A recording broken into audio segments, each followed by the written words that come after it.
C ఆ పంచాయతీ లేదు మా పార్టీలో. నేను చాలాసార్లు కూడా చెప్పాను, మీరందరూ కూడా చూసింటారు. ఒక్కసారి కాదు, కొన్ని వందల సార్లు చెప్పి ఉంటాను. ఇవాళ కేసీఆర్ గారు మా పార్టీ అధ్యక్షుడు.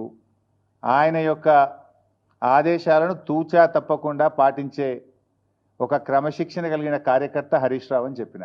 ఇది బహుశా వందల సభల్లో చెప్పిన, టీవీ డిస్కషన్స్లో చెప్పిన, ప్రెస్ మీట్లలో చెప్పిన, చిట్చాట్లో చెప్పిన, అనేక సందర్భాల్లో కూడా చెప్పిన.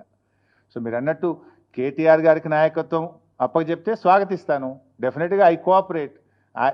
ఒక కార్యకర్తగా హరీష్ రావు పార్టీ నిర్ణయాన్ని, కేసీఆర్ నిర్ణయాన్ని ఎప్పుడైనా శిరసా వహిస్తాడు తప్ప గీత దాటే వ్యక్తి కాదు.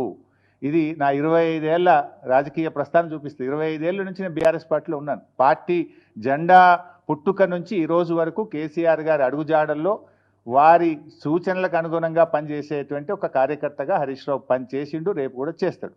Thank you.